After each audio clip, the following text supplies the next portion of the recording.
our technological department. Okay, I'd like to call the meeting to order. Yeah. Everyone, please rise to the pledge of allegiance.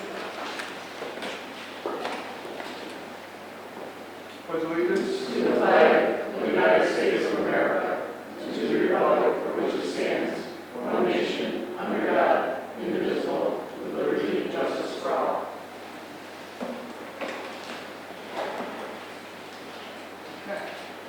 So are you going Sure. to begin the discussion? So real quick, before I turn it over to Dave and our architect, and Dave will introduce everyone, Dave Carr, Superintendent of Buildings and Grounds is here. I want to remind the board, or tell the board, I guess, because we're doing this the first time, we did have a facilities committee that met a couple years ago, and they did make a long-range plan, and so all the individual items from that are within here.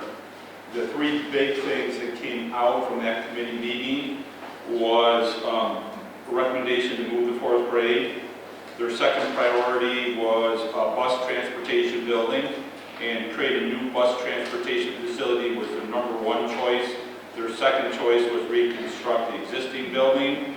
And the third one on there was an auditorium and athletic facility. And the number one choice they had on there was create a new standalone athletic facility that included an 8-lane state-of-the-art competition pool and wellness center with indoor elevated walking track. The second was reconstruct the middle school pool area to include an 8-lane and a wellness center. And the third choice was just an additional 8-lane pool. So those will be things that we'll probably discuss as we go through here. Some of them may not be built into a project for next year. Very quickly, if we were to go to the very last page and look at this, the first column is the building condition estimate of $106,000. It looks like if we were to do everything, I don't feel that we're 106 million. 6,000. 106,000. Just do it all. Being done. Do it all. Thank you, Doug. You're paying the rest of it. $106 million. What we did is we went through this and kind of broke it over three different projects, 2026, 2029, 2032. Please don't look at those as our years. We just had to designate them in a way. So we did that, and then there's some items that fell to the very end. With this, you can see that in the 2026 year, with what we broke out, it's $46 million. John can talk about reserves and how much money we have in any detail you want, but quickly put, with where we plan on for reserves to be, would be about a $20 million project without any tax impact. So if we were to go higher than the 20 million mark, say in this case 46 million, there would be a tax, and he can talk about what it would be if you guys are interested in going above a tax cap. And where this really works down to then is, if we have a project number we want to go to, then we can, and it covers, if you want to do $50 million on the first part, we could get all this done and then some. If you don't want to go that high, then we would have to be moving things out. Now please know, when we move things out, we can also move other things in, but whatever total dollar for the project we decide on, that's when we add them all together, we would be able to go above it. Does anyone have any questions? If you don't, I'm going to turn it over to Dave to introduce everyone. Well, yeah, go ahead. So what's the objective of the next hour and a half? Like, we're just going to go through the deck and then become aware of things that are on the... Yeah, typically what we do is we go through the decks, we become aware of it. So if you were to say, I don't think this roof is that bad, I think we can move it out one more year, then Dave could say, well, we have 20 leaks in it, or say, yeah, you're absolutely right, I think we could get 5 more years out of it if you'd rather move that in or out. So then you understand all the different scopes and what's in here. So like I mentioned pool again, is there anything for a pool in here? Is there anything for the athletic field? Because we did not build the bathrooms and team rooms over there. There might be something you looked at that they want in one of the buildings as you go through this. So if I look at the high school, it would be under district program. If one of those items there, and we didn't put a price on some of them, but you want to do that, we move it in and that would change the cost. So you can kind of go through, see what's on here, where it is, and ask questions about it, so that we can make great, great decisions for the next project. When I sat through the last one, actually sitting over there, it's basically what's going to happen is at some point we're going to decide, are we going to stay at the 20 million and have no tax? Are we going to go above the 20 million? If so, how far? And then you kind of go through these priorities and kind of say, what are we going to put in to arrive at that number? Yep. So this is really to make sure you have all the knowledge you want about anyone in particular. That's there, or we can get more information for you. Beyond the committee's recommendations, does this also include then our building leaders and their? All the building leaders were directed to give all their requests to the facilities committee, so they were all included in there. That doesn't mean that this year they go, ooh, I'd like to have this now, but at some point we have to stop seeking input and say, here's what we're going to work forward with, or this would never end. Any other questions? And, we'll clarify anything as we go through it. Okay, Dave. All yours. Why don't you introduce everyone, make sure we all know each other. Right. To the right of me is Glenn Gerke. He's base mechanic crew chief for all the district buildings and and then of course we have Tim Ursula, our architect from Gordon Jones, and Mike Noga, who's also Gordon Jones and part owner or The owner. the owner. Yeah. So thank you for coming. Yeah, thanks. I wish there was somebody else there. We need somebody to do some other things. So yeah, well thanks for coming. Yeah, thank So the first page, if you turn it over, is the high school. Tim, do you want to talk about them, or do you want me to talk about the different items? What would you like? We can do whatever you'd like. You want to start with, do you want to go over the first page and talk about assets and asset prioritization briefly, or just we're going to pass over that? I think that's the way we want it. For which one? The very first page. Yeah, the very first page. So if you look at this quick, you can see mandatory code requirements. We really don't have any in the first section. Site reconstruction. There are some items that we'd be looking to do in future years. And so as you read through that first part, we'll say 40, 58, 43, 55. Is there any questions you have in there why they were put out another year?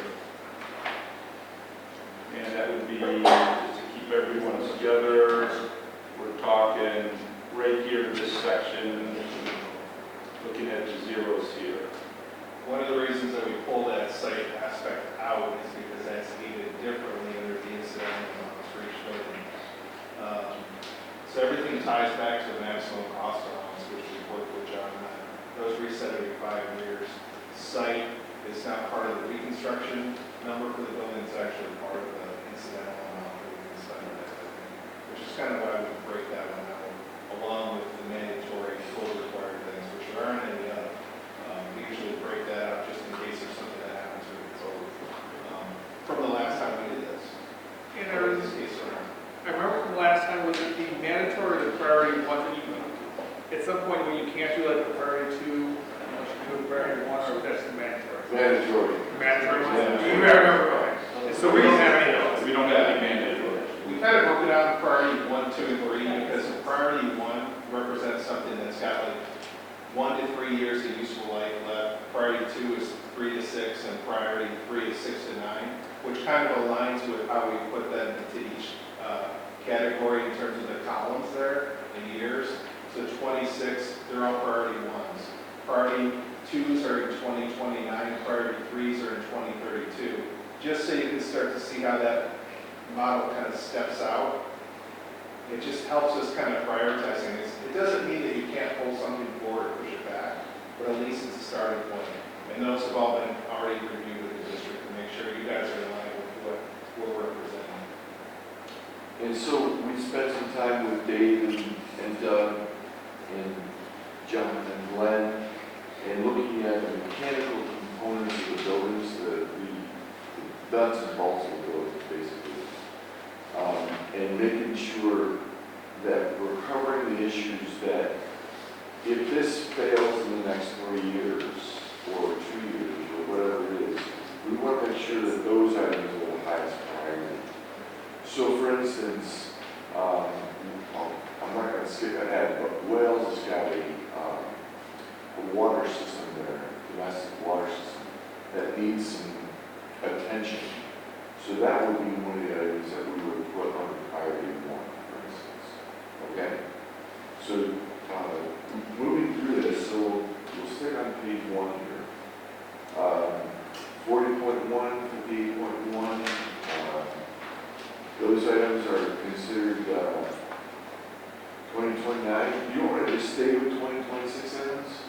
Yeah, I mean, I just want people to be aware that look out, you can see where things are in the future, so if there's something you think should be moved sooner, we can discuss that. But we're already at $46 million for 2026.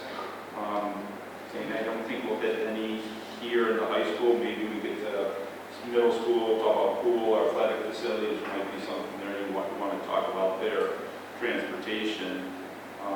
But I just think if we just pause, you had this all ahead of time, is there anything under site reconstruction you think should be sooner than where we have?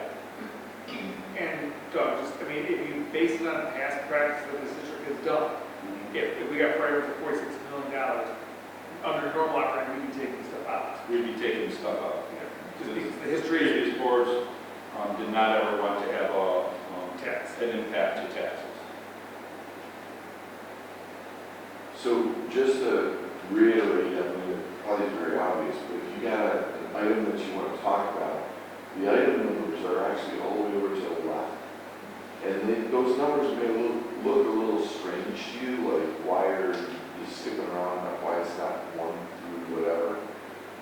These numbers actually correlate back to what we call a building condition survey report.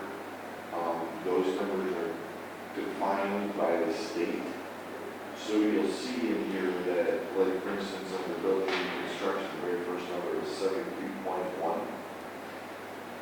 That has to do with roof membrane. That roof number is the same number, so if you go tracking backwards and look into the building condition survey, you'll find that that is the number within the building condition survey report. That 73 number is there. So we're just trying to track things and make sure that they're in the right buckets as we move forward. So if we keep moving forward now to building reconstruction, the total there for priority 1 is about $9.6 million. And to summarize these areas, it has a lot to do with roof and heat.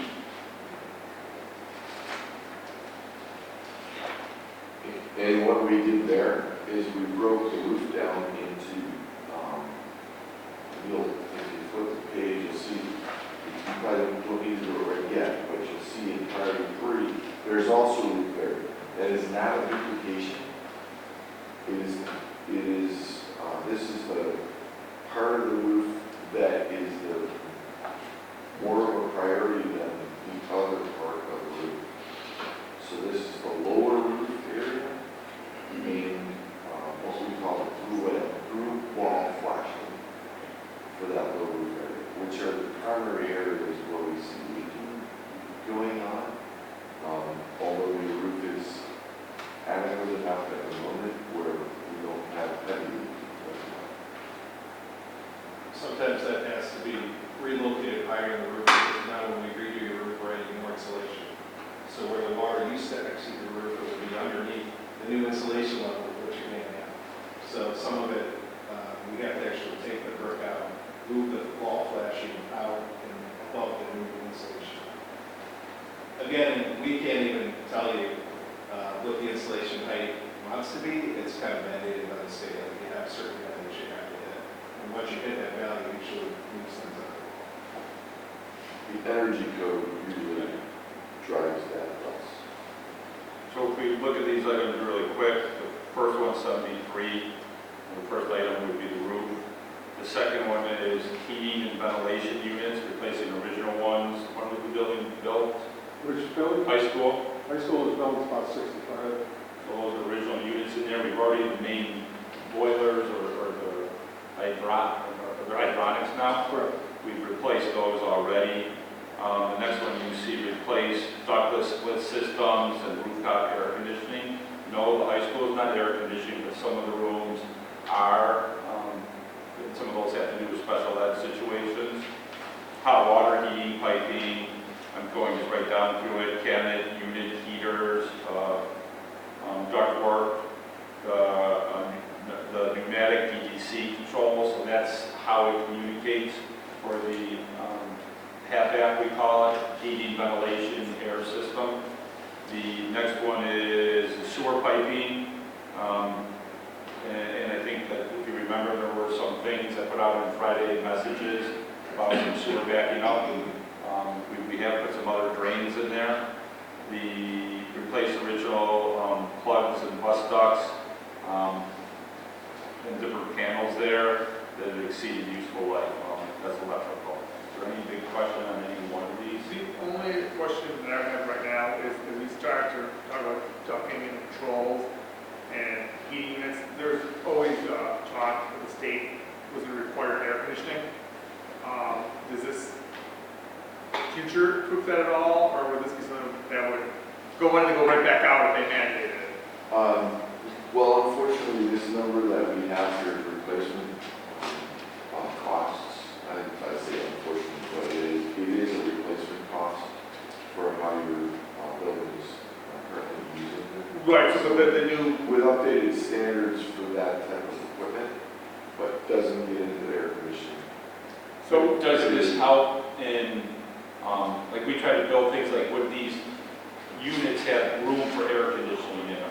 Or they wouldn't be able to withstand the piping, so if we had to put air in, we wouldn't have to rip out these units and put it in that's what I was asking. the second unit. We would make the units available for having a coil added to it, but it does not give us like a completely different kind of system. No, it could be added on without, It could be added on. without adding a lot of cost or having to rip it out and say, oh, we're Right. going to do it now because it's 3 years old and it doesn't work. Right.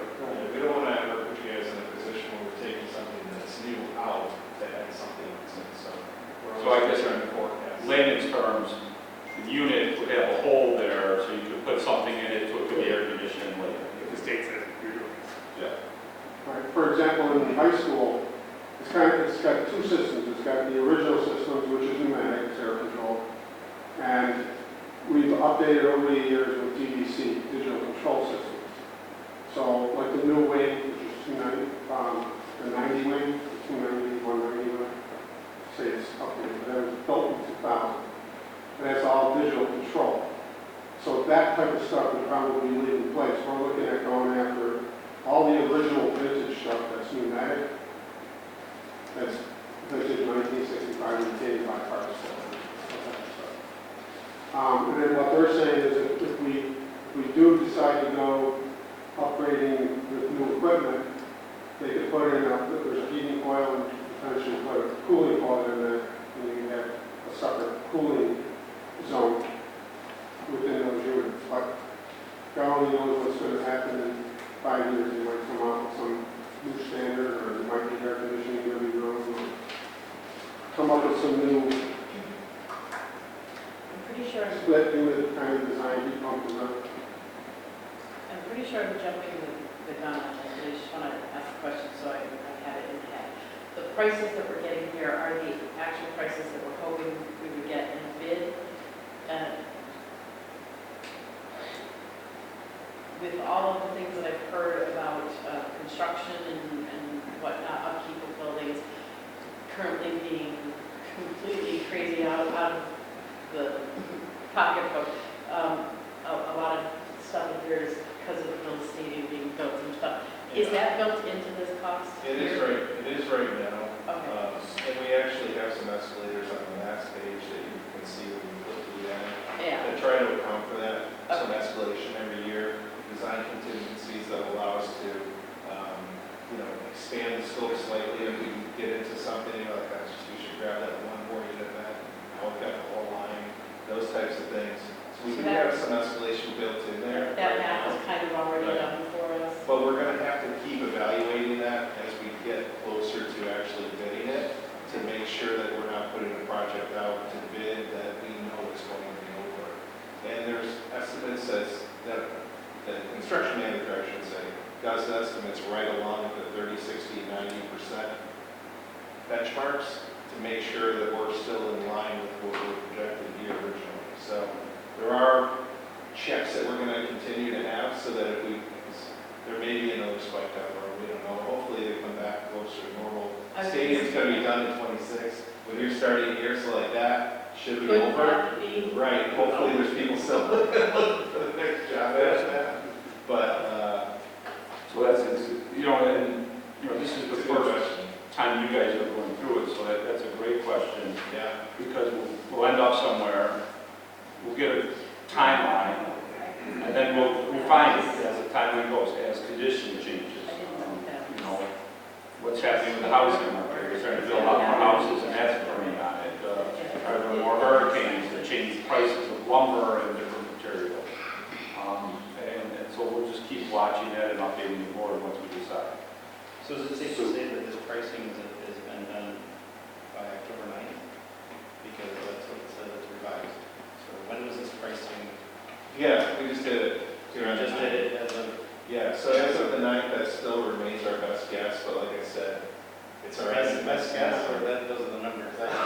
Boy, nobody's on the bid, it's always a best guess, It's always right? guess. It's always guess until you actually Right. are. Yeah. We've seen bids lately come in fairly close to the estimates. We've seen some come under, as you saw here with the cycle that we were doing. It's really driven by the economics of that market at that time that we're specifically doing. So as of right now, this is the closest we can get. But like I said, that's why the construction managers paid to go through at those 30, 60, 90% benchmarks and make sure we're still on Once target. the project is. Once it's passed, and you guys know what we're doing. When we start the drawings, that 30, 60, 90 is when we start the drawings after we've gotten a vote from the public, then they would start expressing what that is. Where we have been in the cycle of capital projects, we really kind of escaped some of the issues, but a lot of our neighboring districts have been saying that they have to redo some of the capital projects that have already gone through, passed, and because as they're doing them, the cost escalation has been more than they budgeted for. And so I guess that's really where the question is Yeah, it coming was a from. really astute question because Wilbur Point Turner and Orchard Park and Hamburg, they're on the Bills job too. And they developed with us the estimates for those districts. And they're more in tune with anything that's happened at the stadium than anybody in Buffalo. And we still saw the prices on those projects surge higher than they could have even predicted. Right. So it's our best guess at the time. We try to Do be you think conservative. the stadium being done will kind of make this normalize again? That's a logical conclusion, but it's not a, Foregone. The stadium being done will probably slow the rate of growth, nothing's gonna go, I mean, just shocks anything You'd down. be surprised how many other big projects, and Turner knows of a few that are going on that are just as big. When you get those Amazon projects that just suck up labor forces too. I mean, some of those things we don't even know about now that are in the pipeline. So it's not only a stadium, that's certainly the biggest right now. I mean, that's. That's the one I keep reading about the Right, paper. Right. So. It's the most visible one. Right. And as you get closer, you'll even want to very carefully pick your monthly units because that can drive the price of what monthly you pick, how far out you are. And we put a lot of thought into where we're going in the bid, so it's at the right spot. It's very specific too on the trades, like some trades are impacted more than others, so site, general, those seem to be steady right now. It's the electrical trade that is way high, and some of the mechanical trades that are higher, but certainly electrical, it's either pulling people from New York to the stadium. I say New York, we're in New York, but from the city and from Ohio, everywhere else to actually come in as travelers and work there, because there aren't enough electricians locally to do it. do we have a That's 2 years already. Trade.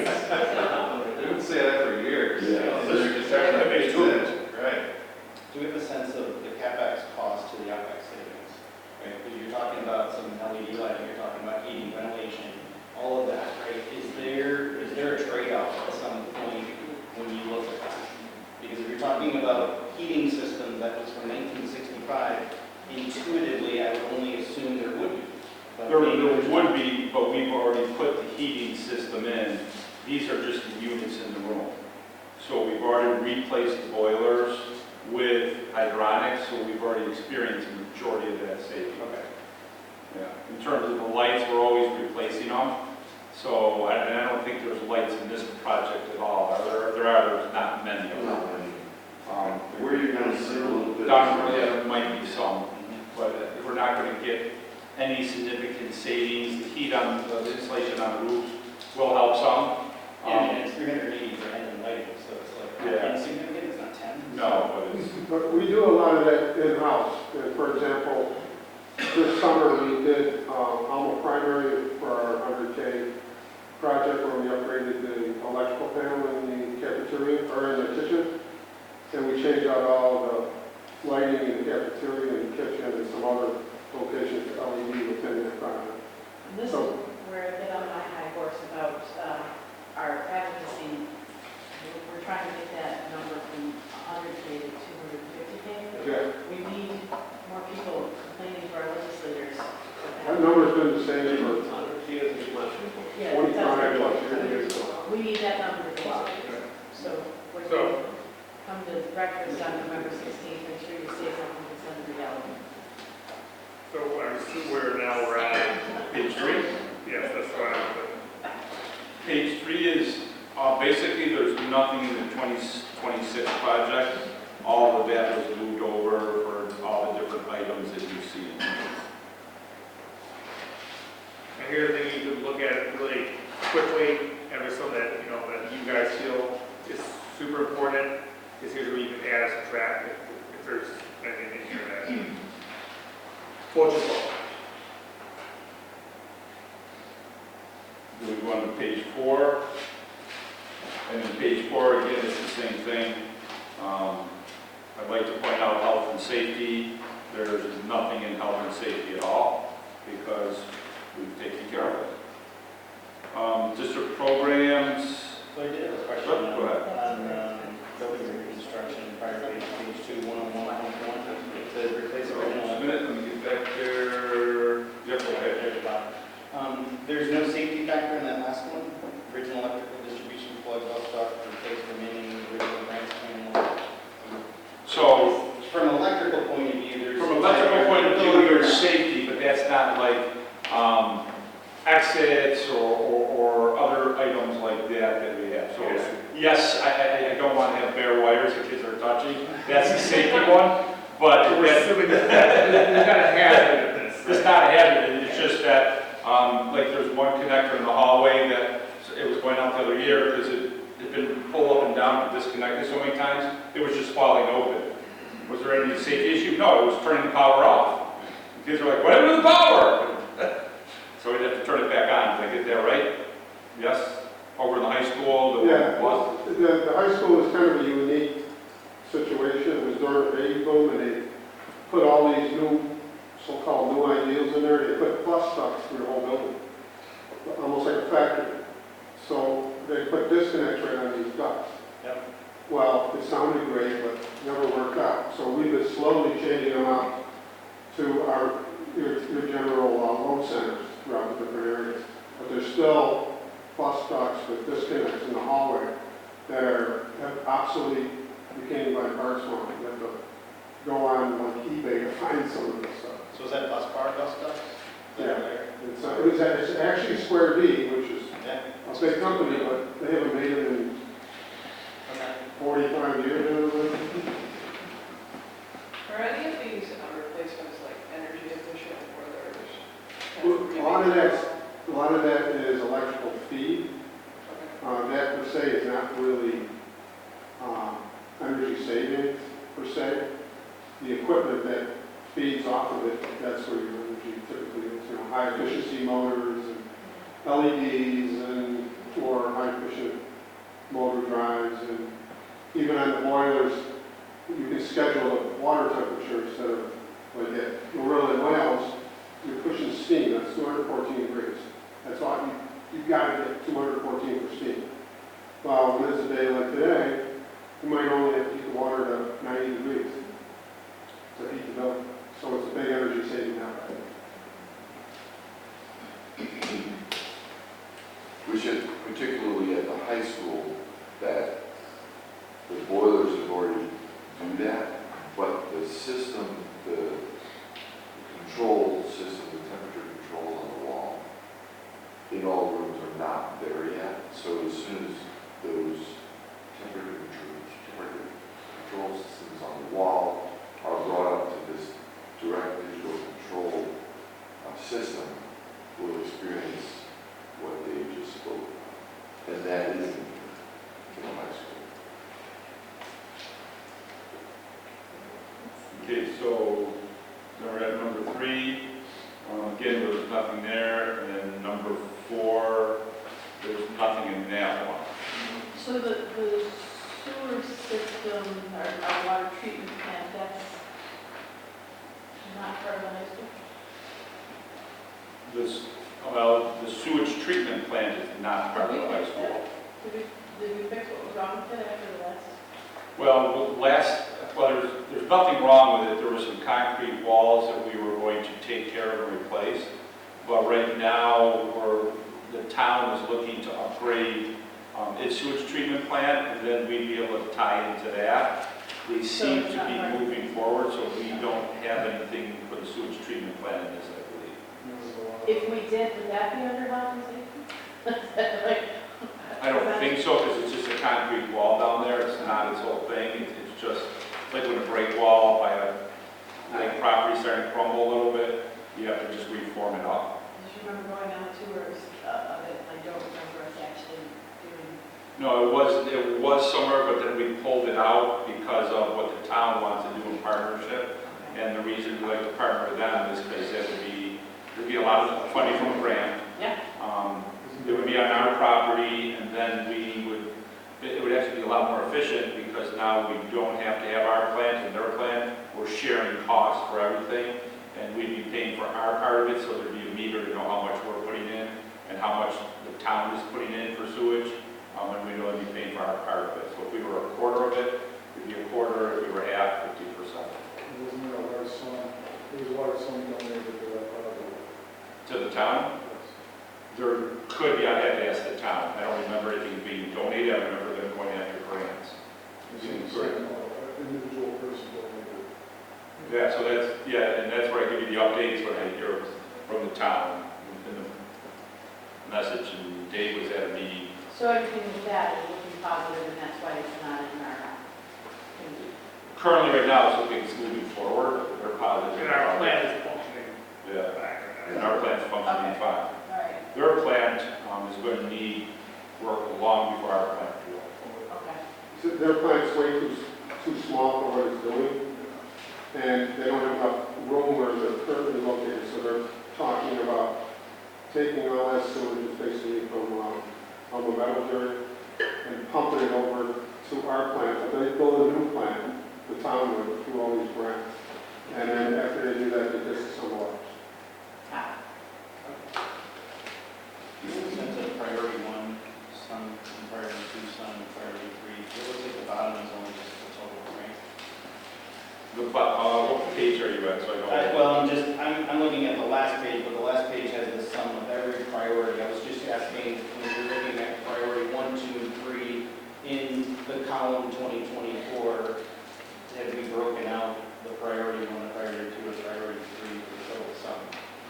Because you mentioned, I think, because I understood that priority 1 was like even. Yeah, I don't think we did that, no. But there should be no priority 2 in 2026, right? Correct. That's not there.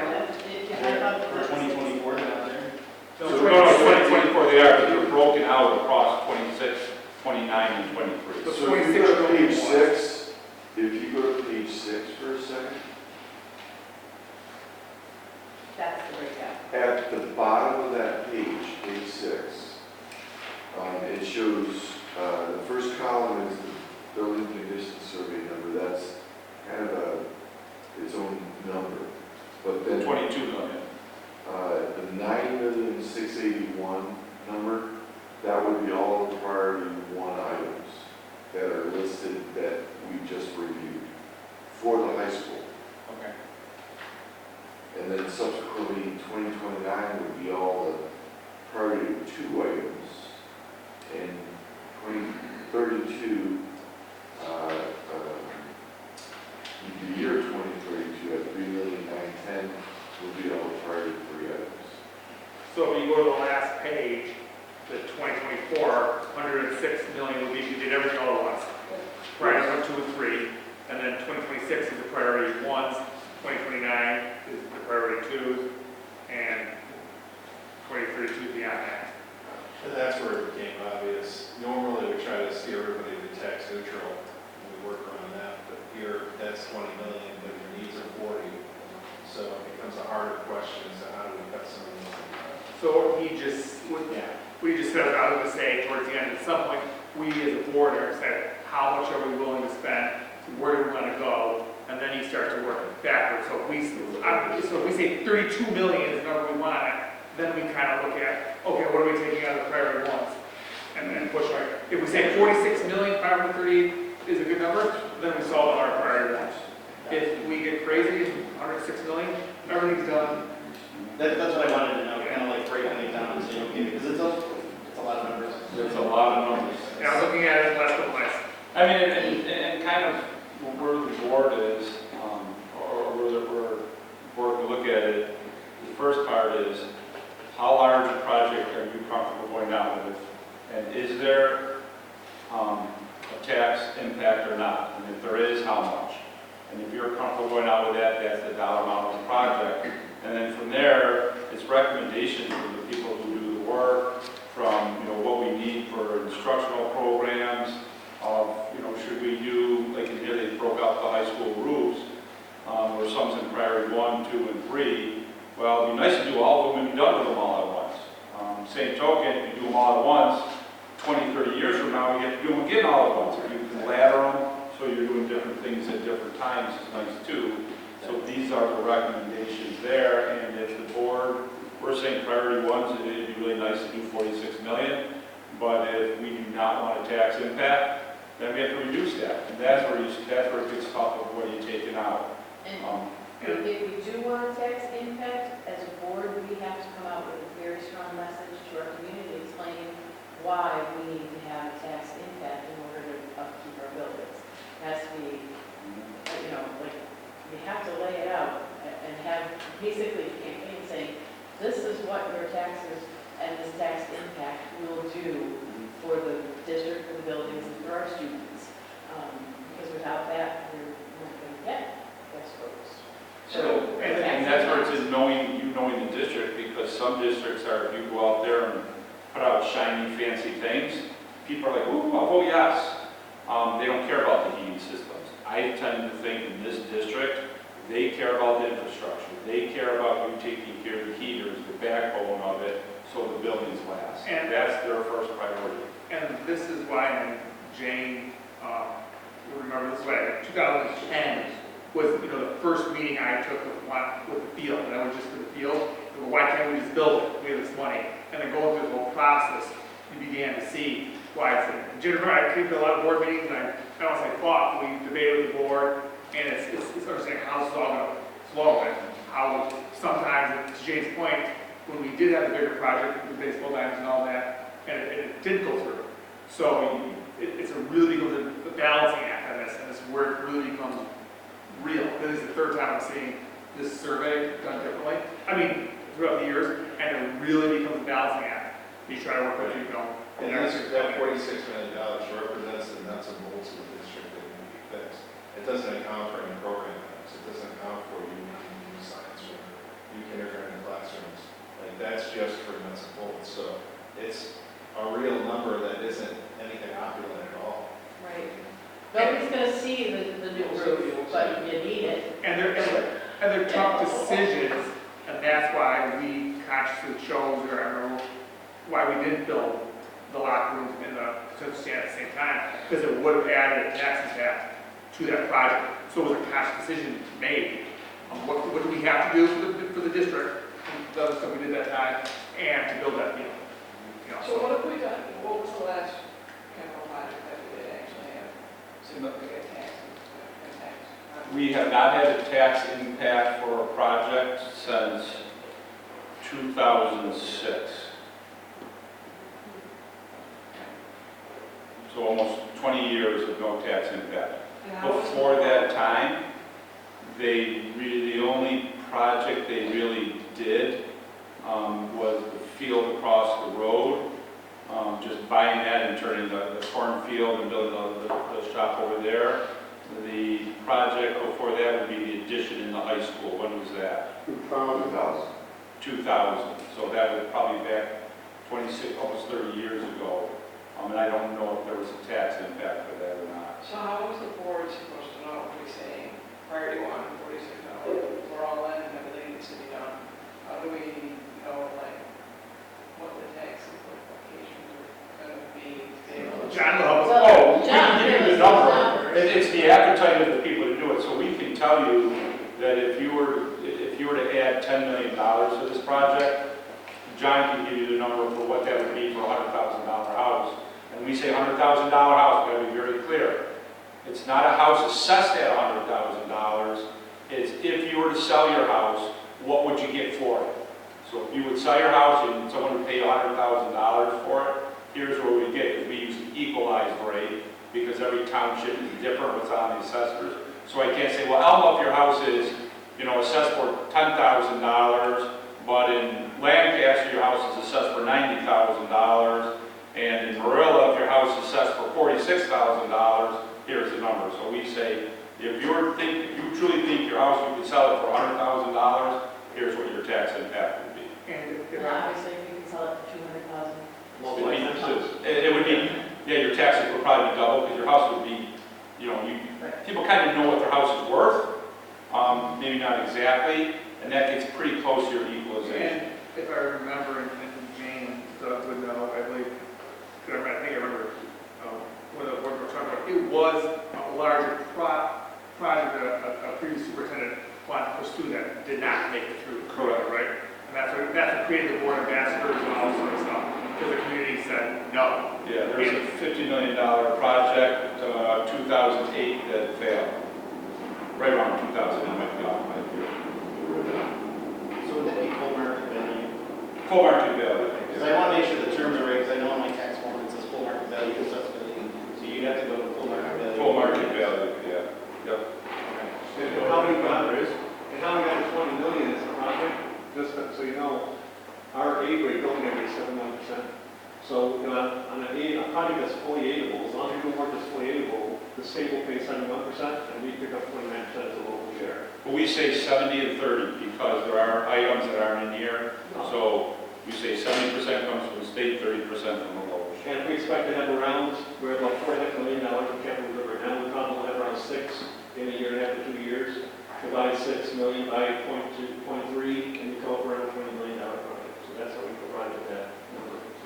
And it's important to recognize too that when you have a neighboring district that does do an $80 million project, they have a different aid ratio, so they might actually be getting 90 and 10, like 90 from the state and 10%. And we're very close So, to so for them, they get some of these better, looking projects with all these cool things on it. We're not in that kind of community. We have, And there are communities that you could go out with a $100 million project and say, we're going to do it in phases, and they would accept that. And okay, over the next, 15 years, you're going to be doing multiple projects. I mean, we have a $100 million project, and we need to go out to the taxpayers and say, here's all the work we're going to do. And when we get enough money in the reserve, we're going to do a project and use the money in the reserve. And as you get money in the reserve, we're just going to keep using it until we do all $100 million worth of work. I don't think our community would like that. I think our community wants to know, what are you going to do? What's the timeline? Don't tell me you're going to save for the future. Have the money. When you have the money, then we'll say yes to this or no to then that. ask me for And, it. and the superintendent is absolutely correct, because when I was out there talking to people and doing meetings, those are the questions they asked. They had numbers. They had all this stuff. So our community does pay very good attention to that. So I got a question, maybe it's for John or even Doug. It's more about the process and how it's managed, right? So pick a number, doesn't matter, 20 million, 40 million, whatever that number is. Can you explain kind of how you best make decisions throughout the time period to get the most bang for your dollar, right? far as you have aidable things that are aidable, you've got maybe things shift as far as, I'll say, an election or politically where you may want to wait. How can you explain kind of how that's managed so that you can make sure you're getting, or the district is getting the best deal as they're trying to get through this? So you mean deal as in bids? As in bids, right, or, and I shouldn't use the word deal, I would say the right price point for the value of what we're actually getting. Because if you're pricing it at, October 9th, and then you're pricing it again next year in the springtime, and it's vastly different, right? How do you best handle that process so that we're getting what we've expected, but trying to, optimize that? So it's very difficult, but it's also quite easy. There's always other schools going out for bids, and we see what they're coming in at. And you kind of, it used to be if you went out, years ago, I want to say November, I forget the month now, but you would get the best bids there. That has kind of shifted to a little earlier. So when you're going out and you can get the best pricing. And it kind of goes with the market too of the construction companies and how do they change their bidding process. Are they really hungry and are willing to shape the pencil a little bit? Because if this work is all done in the summer, so if they go out in November, they're locked in for next summer. So now they know what work they have. And then after that price, they can bid high, have a higher profit margin, but if they don't get it, they know they've covered their costs. Almost like airline flights. They go up and down. Well, we got to get so many people on the plane, now we've covered our cost for the flight, so if we jack up the prices, we can maybe get some very, make some really good profits, but right before the plane takes off, we're going to drop our prices because an empty seat you make no money on. So if you get $10 for that seat, it's great. And so by looking at what other schools are doing, what they're coming back, and then ultimately we go out for bid, if the numbers are too high, you don't accept them. You go out a second time. And we've done that here. We'll build in alternate bids too, so if prices come in high or low. We already have things kind of already designed and approved that can be added or deducted from that scope. But we do constantly manage to what you're saying, those estimates, and we try to package it so that, you're getting more bang for your buck with the volume of certain things that we're doing. The more roofing we can do, the lower the price point for roofing.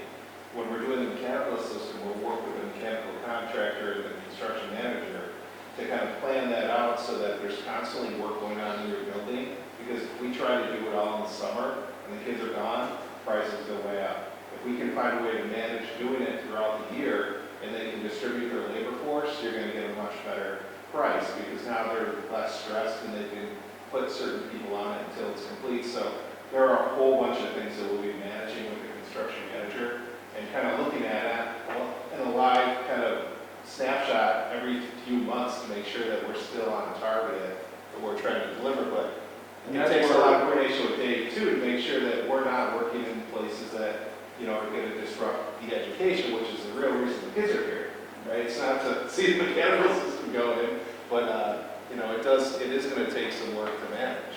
And a classic example where they did that very well, we talked about briefly, for when the board was concerned with parking at Alma at one time. And they said, well, what can we do to squeeze parking spots? And I think you said, well, if you do this, you can squeeze in 4 or 5, so it's going to cost you like $60,000, and it's not cost effective to just do these right now. Even though the board, but you eventually were able to convince the board that now is not a good time to do it because you're not getting a good bang for your buck. I think I figured it out, it was like $15,000 a parking spot. Doing it the way they ramming it in at that time. And that's also, I think, reputation comes into play, and that's where these gentlemen need a lot of compliments. Because when you have a construction, and our teachers too, when you have a construction company in here coming in, and you can get work done during first shift, they can get early in the day, get under in the crawl spaces and run pipes, and and they know they can use a hammer drill up right up until 7:30, and then they hang the stuff afterwards, they get the holes, and they come back and do their more quiet work. That the district, the companies know the district will work with them on that. They're more apt to bid better. I think we have a good reputation out there of working with contractors. In your good area, there's a lot of contractors that live here. Yeah. So you're going to get some of that too. It's when you start pulling contractors further into the city or further a lot of people that live in your district that want to work here. As part of those discussions is what work can we do, there has to be done during the summer because you can't construct things, and how much can be done during the school year, how much can be done on second shift. That drives the prices substantially, because everybody's got stuff they want to do in the summer. These contracts are booked up for the summer very quickly. Usually January, February, they're booked for the summer. So you got to time things correctly. And the more work you can do second shift during the school year, the better for us. And then in the business office, we should have a reputation, we pay everyone on time. There's other districts that they have to wait months for it. Just like you have contractors you like to work with, because you're willing to pay the contractor a little more because they show up on time, do quality work, and it follows the schedule. Well, the contractors also want to work for someone who, they're home, they can get in the house, they can do it, so that it works both ways, so they're willing to give you a better price. And it's all low bid, so it's general municipal law, so we have to accept a little bidder. But we have to qualify them to make sure that they're responsible a little bidder too, and they're founded and insured. So you're going to get a good value for your dollar. We just want to make sure we also get good contracts. Yeah, the question was more for those that may not understand, because when you look at the numbers, they're just numbers. Right? There's a lot of function that goes behind it in decisions that go into that number of what you're putting on that piece of paper for when we're asking, taxpayers to either increase or even if it's no increase, what we're actually going to do with the money that we're allocating. Yeah, that's where Dave goes around, he takes pictures of what we're working on, we explain the year, put out the brochures. Last time, I think it worked very well, we had some videos for the different areas, with teachers, kids talking about the impact it has on them. I mean, roofs, you show the leaks.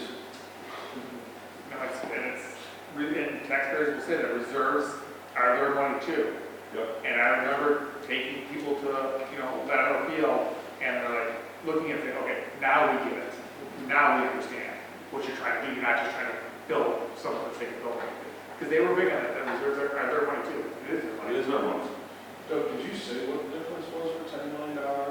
I did not. Do you know what it is? John? Yeah, I can, again, these are rough estimates. Yeah, no, I'm just curious. So we're talking about $20 million project, roughly no tax impact. For every $10 million you go above that, we're estimating it's about $11 per $100,000 property. $11 per year. So before $100,000 house, market value about $44 per year. That's for every 10 million you go above the 20. And how long is that for? It's a 15-year bond that we do for these projects. Work forever. Taxes go down.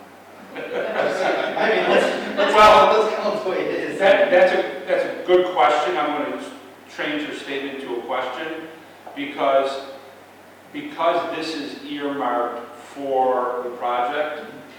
Your taxes would be going up for the general education, but that amount stays the same. And then what happens is, and this is where John and I, we don't like the way some districts advertise it, I'll say it that way, because they say, well, there's no new taxes, because they know that's coming off. Well, that's not true, because the debt would come off, so John and I both feel that that's coming off and you're doing a new project, that's a new tax. So it would come off unless you did another project to time it and keep that dollar Some amount going. districts roll bonds. But we like to be very clear that no, this would have ended and this is restarting. But we don't have that right now. We don't have anything like that for the last 20 years. There's been no tax impact, so there's nothing coming off. Right. It wouldn't just be things going on.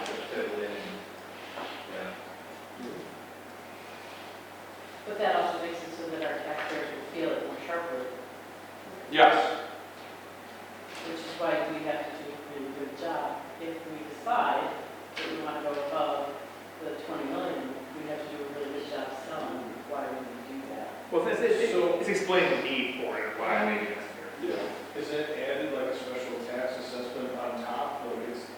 No, it's all blended right in there. So when you look at the code and the 9,000 codes, it's debt service and it's built right in there. But when we do the tax cap calculation for our normal budget, say it's 3%, and there's an excluding line for projects that are approved by the public separately. So that's added on, so instead of 3%, it might be 4% the first year. As allowable increase, with just a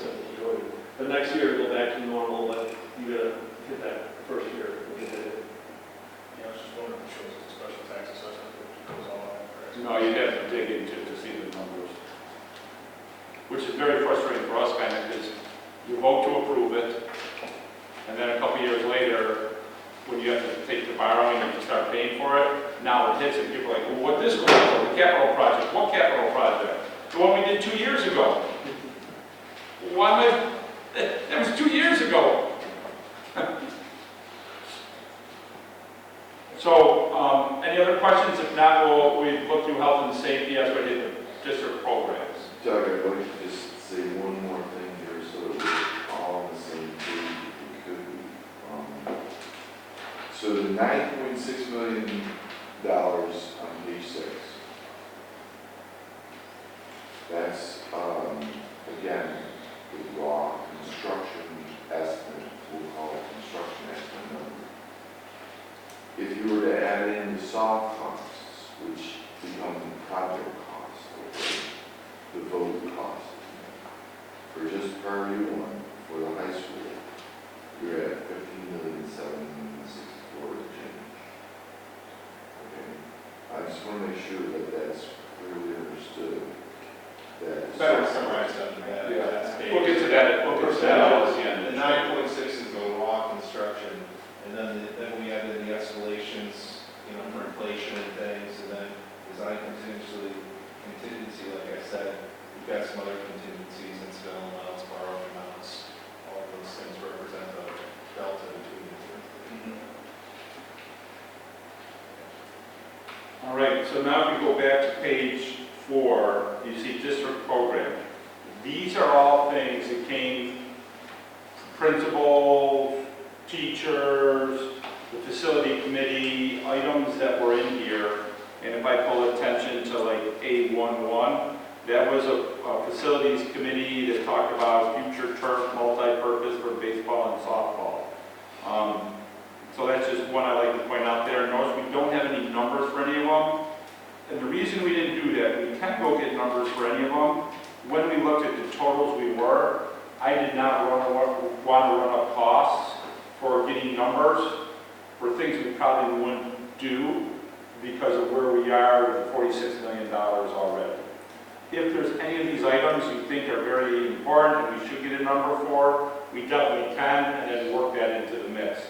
So when you go through district program, you look at all those things. You know, then that goes on to the next page, page 5, and then when you get to page 6,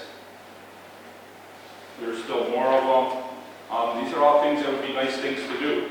By all means, I would love to do them all. So when we look at total project, there's a lot of money in here that could be, you know, we could spend more money on. Some of them we do inside here. If you look at page 5, there are some numbers here. And that's where some of this work Dave is doing. Go to the top of that, it's district in-house projects. So I think Dave and his crew should get a lot of credit for the staff he has for work they are doing. Will they get all this accomplished? No, but it's stuff that they're working on and getting done to keep things running and constantly improving it. So to recap high school on page 6, if we're to do all the work, but not the district program, because we don't have numbers for it, it'd be around 22 million.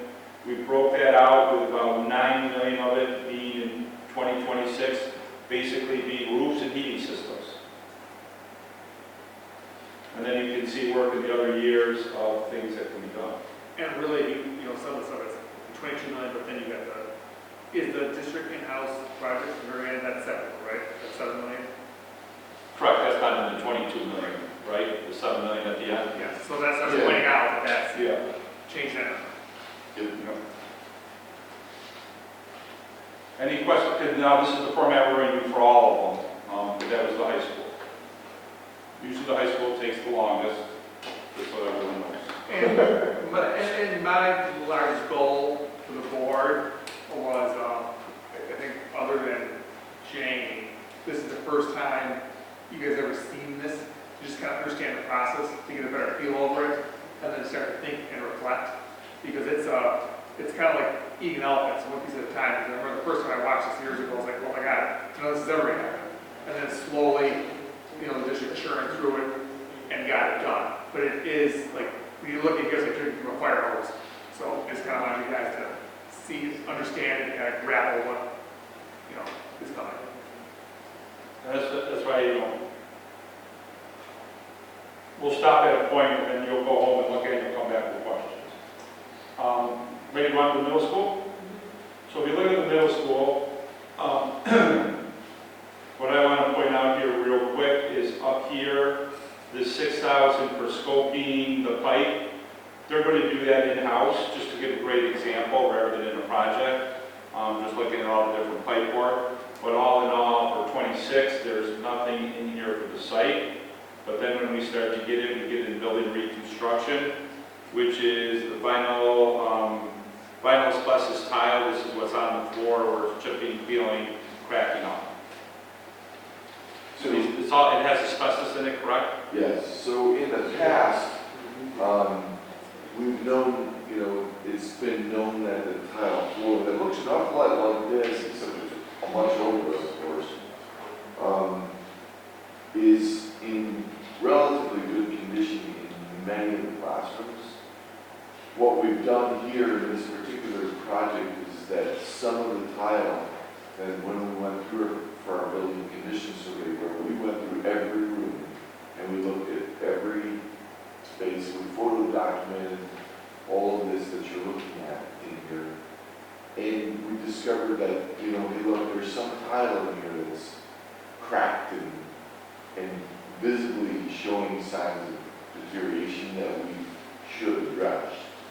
So it's not, we're not ready to elevate it to mandatory, but it's something that should be addressed. So. Now, simply put, roofs, heating, ventilation have all been done at the middle school. That's been a focus in the other projects that recently happened. So if you went through the whole middle school, for 2026, you just got the entire cost of what we'd be spending at the middle school. The pool is separate, so it is something, there's a pool under district program in here. Renovate pool to 8 lanes, that is in here. On page 9, that is something we've talked about doing it here. We don't have a price tag on it, price tags for redoing the pool. I was guessing to make an 8-lane as terms of what they were saying, 25 million, just that alone of doing the pool. We would probably get no aid on it, or very little aid on it, because that is one teaching station. And they look at the population of the district, and they say, okay, with your population, it's not going up, it's staying stagnant. You have so many teaching stations for PE, so therefore you don't need another one. So it stays right where it is, or if you want to do it on your own dime, the state's not going to help out with that. Did we have an estimate for, or ever talk about upgrading these 4-lane pool? We could, now that, perfect, because that is something, now, hey, if you want to get a number for that, we can go back and get a number for that and come at our, because I don't see us getting done today at all. That's fully able. But we can come back with it, and that's why we're here with the board, hey, we'd like to look at this too.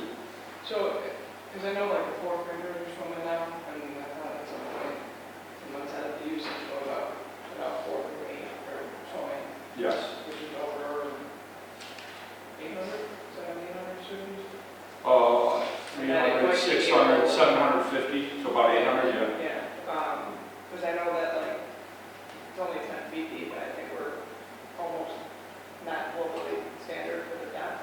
So I didn't know if they ever looked at, because at the expo that we, the conference we were just at, they were talking about ways that you can actually So to answer redo that, the 4-lane. I didn't know if we ever looked at it. so to answer that question, the pool depth is, like you said, about 10 feet. Where we get into issues is the diving. Right now, your diving board is there, it's grandfathered, but you can't replace it. Okay, the cost to renovate inside the existing pool room. You want to talk about that one? Yeah, no, this is the problem for every school district in Western New York. All of these schools that built post-war, they're all getting to this time now where they need to be replaced. We're working with Hamburg and Orchard Park on their problems, they've got the same issues. What we just their school, their middle school, they were gonna close it. And they wanted to do an addition for one new one at the high school. We evaluated that with them, we got estimates with the construction manager. They ended up renovating the middle school pool. We just redid it, it's all new tile, new tank, new everything. And we're planning on doing the high school in the next phase, but those reconstruction of those existing spaces is fully aidable. If they wanted to put an addition on, like Doug said, they're not getting any aid for it because they already have enough gym teaching stations. So we keep telling people, you're better off renovating what you have if you can, if it's sustainable, or extending it out and trying to bump that area out and then get some aid through doing that and charging more for its reconstruction. So, I think her question though is because of the deep gutters we have, if we were to do work with the gutters to move up the depth, to raise the depth of the pool, can we get a price for that? yeah, we can Or even, I actually. don't know, like fully aidable, like what that means exactly. Like, I know like our governor is really pushing also. I was gonna say, is there any place else besides just your regular state aid budget? Because the governor has been campaigning for more swim education. She did a full swim grant piece, Yeah. but it Is went there- to the parks departments. It went all through the parks, and it was really suited for cities that were trying to do parks outside. That's what it really came down to. We didn't see anybody locally, even though we had districts apply for it, and even got a sniff of it. And there's a second phase, I guess, that's going on as well. So we're constantly always paying attention, but Any everything we chance that see. we could do something like what we're doing with the sewer system, where we could team up with our towns and the pool that the towns put in for grant is actually in the school district, is in the school? Is that a So possibility? it's a possibility, but we haven't seen any of those happen yet. Like at Amherst, we tried to do that and give them some ideas because they have a small pool too in their middle school. They don't have a high school pool. So they tried to build a case and said, hey, all of the community groups use this, you know, the rec programs use this. We're just one piece here. And there's so many people that want it, that keep applying for it, that there weren't any K-12 in the state of the world. That might be another thing we can start talking to the legislators about, and see if there's some workarounds that they can. Because the state has said, find ways to cooperate with your town. This seems like a no-brainer, especially since it's one of the governor's, projects that she's pushing. It seems like that makes sense. I'm surprised we never like tagged up with like Boys and Girls Club, just because they're right across the street, as far as community. We look at different things, but, and I guess there's no way to say it. When they come out, they make the grants, how you win them and how they write them, earmarked to go to a certain spot. We are not in the thought of the governor or coming here and doing anything to it. They know where they want to build it. They know how to get the sound like that. I love swimming. I want everyone in New York State to swim, and these are the three places that are going to get it. Now, that doesn't mean we don't try, but I mean, just for the sewage plant, the town has been working on it for 5 years, 6 years, and that's, health, environment, taking care of the towns, partnership with someone else, and they're, doesn't mean we won't try if we decide to do something. I just wouldn't plan a project around it. Like SUNY Alford, who had a robust swim program with the state school, that basically is idling their program because the state won't give them any money to fix the pool that's leaking. Well, when we said fully aidable, I'm just trying to get back to that, like, what exactly is that? So fully equal means that fully you got that 70% threshold. So Not they'll- 100%. Yeah, fully equal is never 100%. Yeah. It's part of. But a 70%. 70% paid by the state, approximately, Yeah. and 30% approximately. And there's very few things in there that wouldn't qualify, maybe for surfer or something. But like generally everything that we're going to do in there is going to qualify, all the expensive pieces. The other thing to keep track of though is that because we can't, we can, like assuming that we don't expand the space and that we're renovating only, that means that the cost, the overall cost would be less construction costs. We wouldn't be going in at $25 million because we're not expanding the space. We would retain the existing building structure, okay, an envelope of the building. We would concentrate our efforts on the pool room as it exists now, not changing the shape of it per se, and making the pool more user-friendly and making it deeper and all those things that we need to do. We would evaluate your idea or the idea of kind of raising the water in that pool if it makes sense, while also working with engineers to confirm that, hey, look, if we raise the water here, what's it going to do this part of the building? We don't want to have flooding going on in other parts of the building because of that idea. So there's all kinds of things that we would look at, but then we would come back to you with a recommendation of renovation and put a cost that, which would be, you know, again, a lower cost than $25 million for sure. It would be more in line with a reconstruction for the space in the existing space. And what was the last, have we ever looked at doing anything to the existing pool? Or is it always just? The lighting was changed in it, and I don't remember what project, probably 15 years ago. But that was it. So if we want to go ask, this is where they need some direction, if we were to go ask them to look at the pool space, would we want them to gut it and rebuild it to as nice as they can? Or are we looking just for retrofits to raise the water level, basically leaving the tile the way it is? I would think we'd also want to look at the pumps, the piping, and all of that while we're in there. And John, this is probably a question for you. Isn't there a magic number too, where you can only do so much and then the state stops funding 70% and it starts changing? Only if you look for it, you do something more extravagant, they figure that over and above what you should need to do for a pool. If you're trying to do I'm something. talking about. You're talking about building cost units, Yes. which is basically students. You get so much money you can spend in each building, and that's where, when we get a price from them, and John goes back, works with Bernie Donegan's office, and make sure we're not over that. And that's a running number that keeps changing every year. Okay. So it's not something we'd answer now. Right now, we're trying to get what the scope is, what we believe that cost of the scope is. Then we'll review that to make sure what the aidable rate is. And then Bernie Donegan will make sure our building cost units can cover it, so we're getting our max aid that we can get.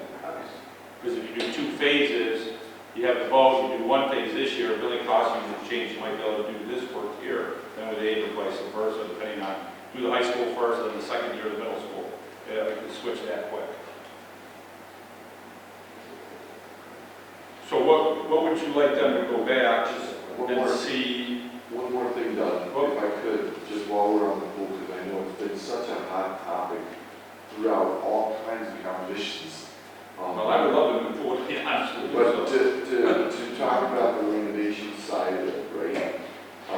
If you'd like as a board, what we could do is make arrangements for you to go and see, like walk in and around the pools for both Frontier Frontier Spring, and we just opened that this past September. and then Orchard Park Middle School, which also was renovated within the last Couple of years. Their Frontier upgraded an existing Exactly. pool space. At the right Right. How many lakes? So what's are the there? break?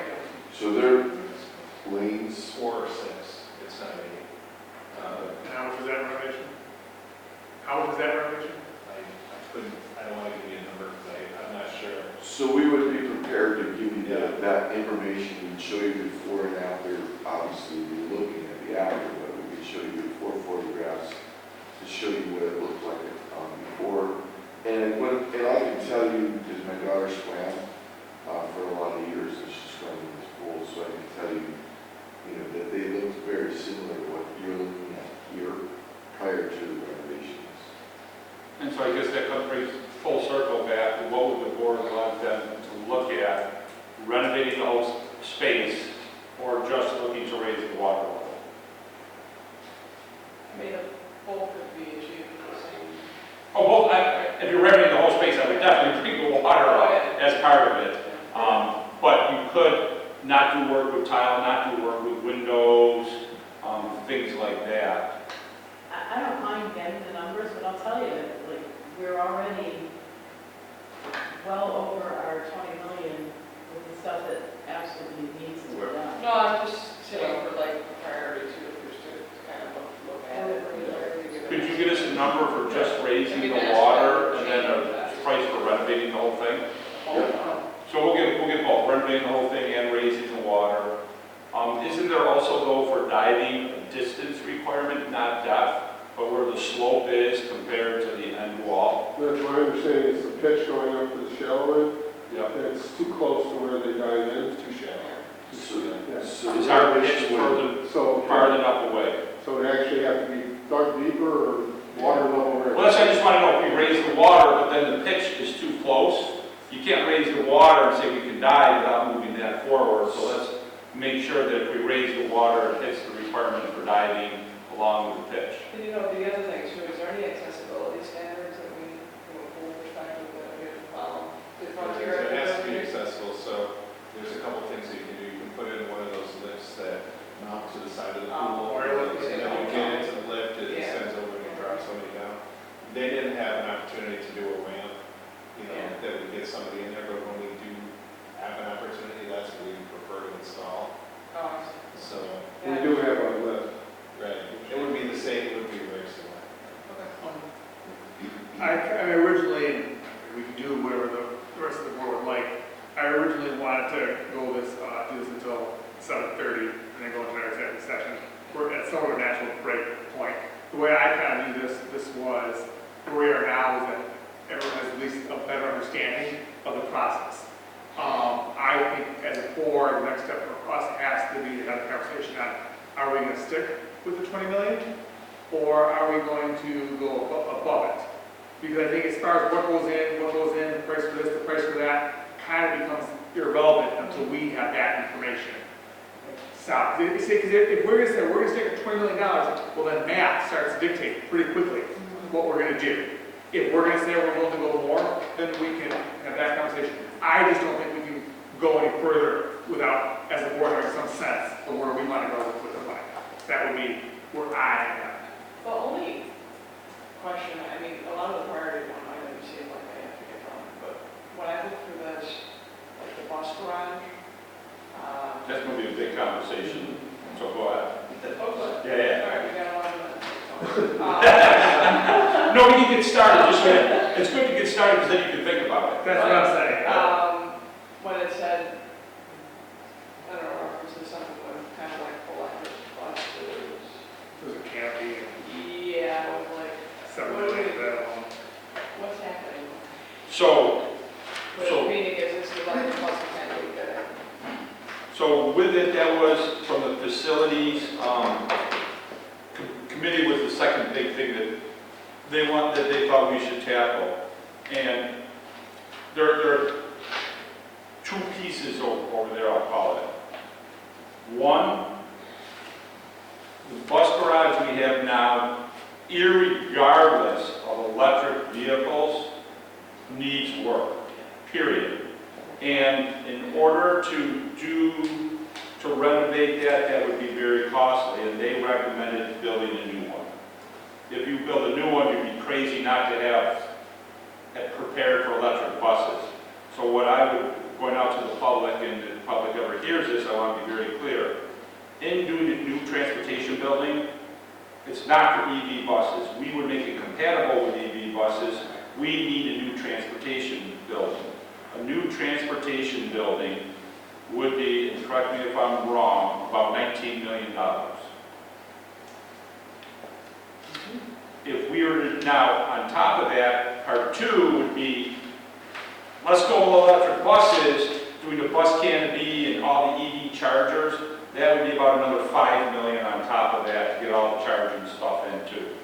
So you wouldn't have to do that as part of the project. You could have that as a proposition to, hey, we're doing a new transportation facility.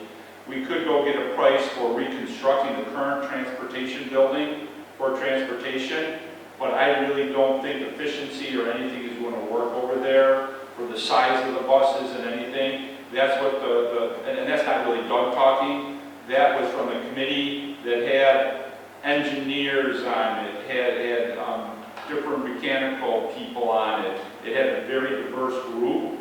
Plus it had the transportation supervisor here who says, yeah, when you look out there, you can see a hole looking outside there. If now you also want to think of the future, and you say, well, if we're moving out of that existing transportation building, what can we use it for? If you want to move district offices over there to open up classrooms, to renovate that building alone, just for district offices, not even for transportation, is about $7 million. I don't think that's a good idea. If you want to move district offices out and put them part of the new transportation building, which is what the committee recommended, that would be $4 million. It'd actually save $3 million and open up class. It would open up 1, 2, 3, 4, 5 classrooms and add about $600,000 to do a classroom, to build one. That's $2.5 million. It's not too bad. You're still, it'd be another $1.5 million to get them all out of there, but you have where it is. But just the transportation building is about $19 million to do that. Would that be taken down from the current building? No. That building would still be sitting there. It would just sit there? It would sit there, and maintenance would probably use it for cold store. Not cold storage, because people thought I was using meat lockers. That was what I said, cold storage. But storage for items that do need heated and stored over the winter, like a barn. I learned my lesson. And to use it in that fashion, we wouldn't need to do anything to it? Probably put a roof on it. Right, take the roof on the bus garage. Not right away, but we wouldn't, you could patch it and get it going a lot longer, because people aren't in it, so to have something that leaks and put a little pan diverting it, put that out a little longer. Where would this new building go? The new building, where I would recommend it, would be to, and this is an idea I got from one of our administrators here, and they came up with the idea, and I was completely different. I was thinking across the road on the land, but they said, well, you already have a parking area here, so use the same parking area, put it back next to the basic, or the tennis courts, right in that area. You have land across the road, you can develop that into the sport field you're losing. So now all the sport people are more close to each other for practicing and everything, and it saves you all a lot of blacktop costs. I said, that's a great idea. No. They can charge you like that. Just so we can, stay on time and task here. I really don't think that it's, time for us to. Oh, I wouldn't dig into it, that's just a summary of it. Yeah, it's time for, us to, as a board now, to understand what we're looking at and figure out where we really are and have that discussion as a board with the cost and where we want to go. So I would like to, Let me throw one thing in. The bus garage is in here, and the bus garage would be doing a lot of work, if you look under the bus garage, if we were to keep this current bus garage going the way it is.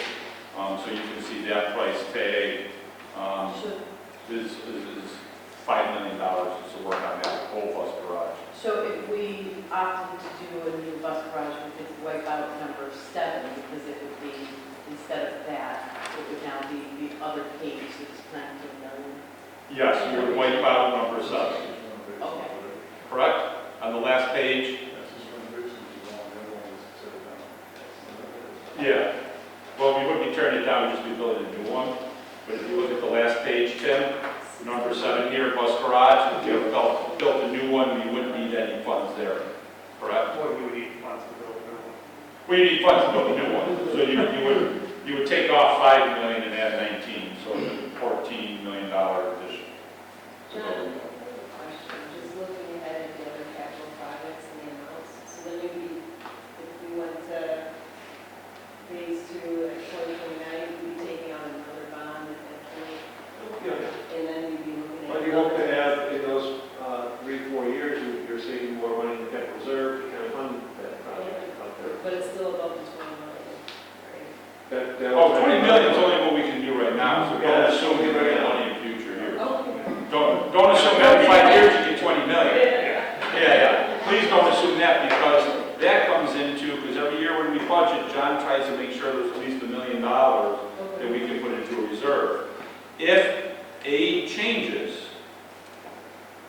That, and we were forecasting this year $600,000 change.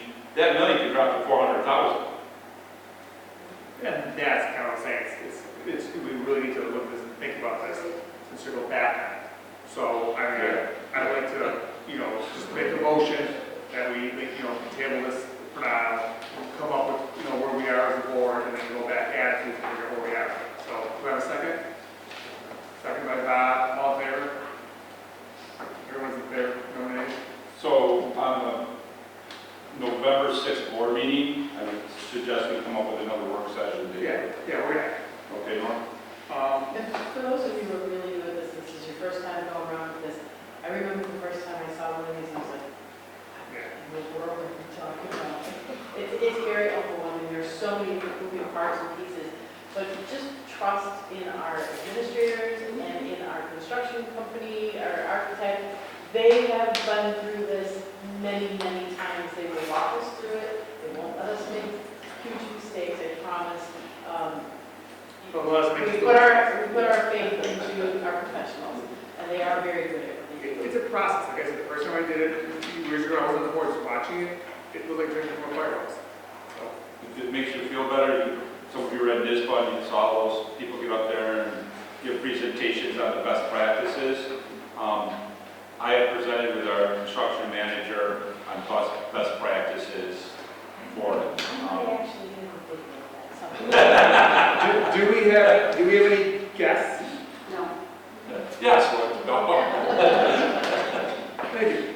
So Okay. I asked you one question. Yeah. Oh, and call me always, when you read through it, ask me questions, I'll be more than happy to. So on our website under buildings and grounds, I was just looking for the facilities review, where all those numbers are, it's from November 2019, is that the most current one?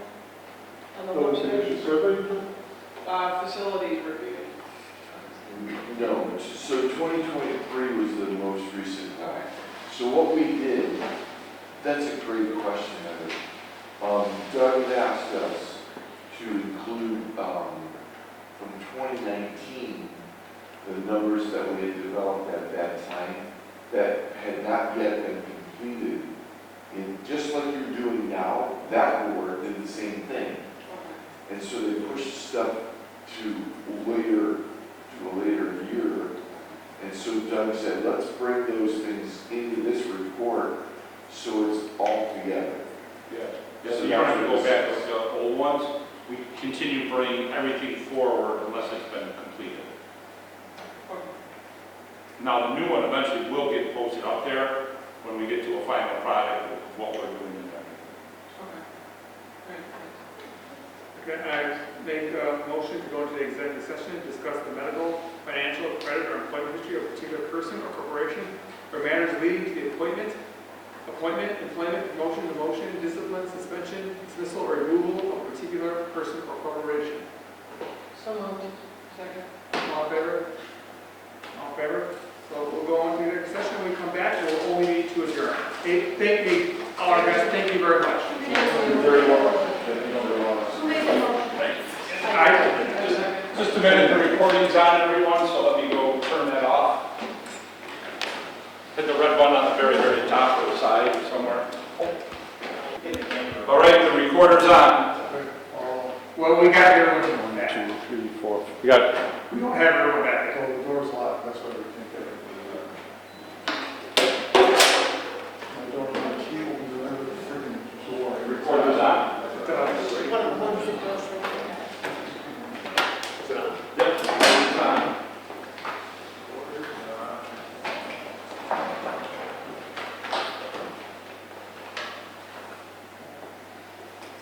Okay, we're back from the executive session. I'd like to make a motion to adjourn. So moved. Second. All in favor? Everyone in favor? We are adjourned. Thank you, everyone. If you make the motion to adjourn, you only need a second.